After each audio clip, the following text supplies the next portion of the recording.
I remember being on my job with no possibility of a future. And I will never forget the moment that a man walked up to me and looked me in my eyes and told me that this was the best I would be able to do.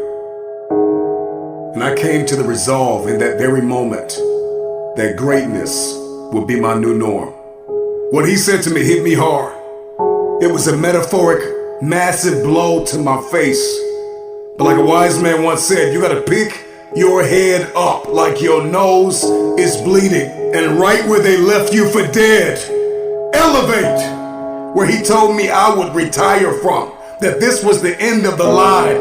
I came to the resolve that I would not believe the lie.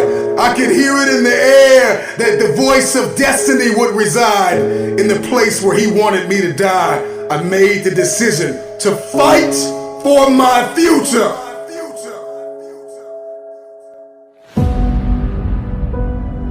You will not pause. You will progress. You will not expire. You will evolve. You will not crumble in the midst of crises. You may be neck deep in what seems to be a catastrophic storm of chaos, but I pray that in this moment you will find the calm, the peace, the hope, the faith, the courage, the expectancy you need to live and not die, to move up and not stay where you are. You get what you see, and that is the formula for expectancy. Your expectation is what you believe is about to happen. And for many of you, you have been so traumatized by the past that your expectations are so diminished.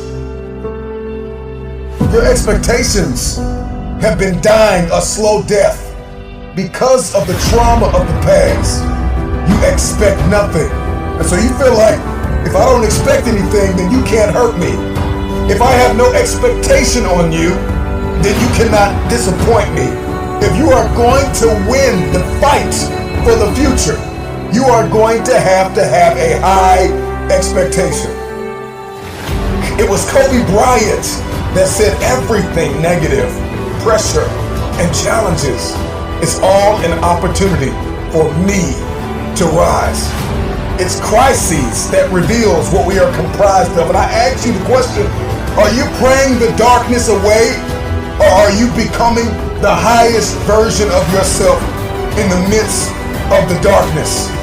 You know, when you find yourself standing in the middle of trial, tribulation, scarcity, and uncertainty, there is a process from flapping to flight. How you process pain will determine your future. I need you to fight for the future.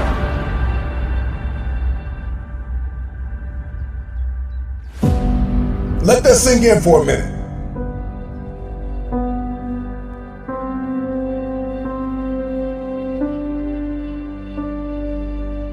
You are not your crises. You are not what you are going through. What are you expecting the outcome to be? Because you can't change what has happened. However, you can change what will happen.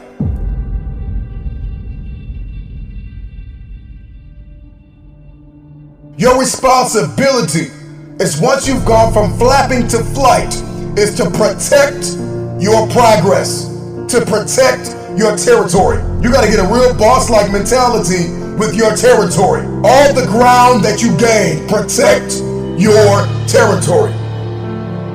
I ask you the question, when are you going to stop thinking that you are what you are going through? When we step into elevation and we get that, what I like to call that bird's eye view, we gain a greater perspective when we zoom out. And too many of you are guilty of becoming what you are going through. You are not what you are going through. See, in the game of life, those who have an elevated perspective will inherit the future.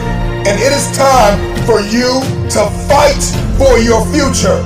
How bad do you want the future? I want you to let that question sink in.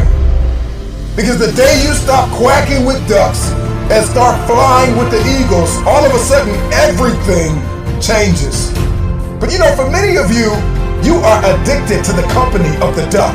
I need you to scrupulously examine the landscape of your relationships. Because if nobody told you, let me be the first one to tell you, separation precedes elevation. It's a lot of people in your life that are holding you down, that are holding you back. There are some people you're going to have to let go of in order to elevate above the noise, above the dysfunction, to be a light shining brilliantly through the darkness, above the uncertainty, high above all murky waters, beyond the pain of the test and trial. Elevated people will always ask themselves, what did I learn in the midst of it all? King David said in Psalms 119:71, it was good for me that I had been afflicted, that I might learn thy statutes.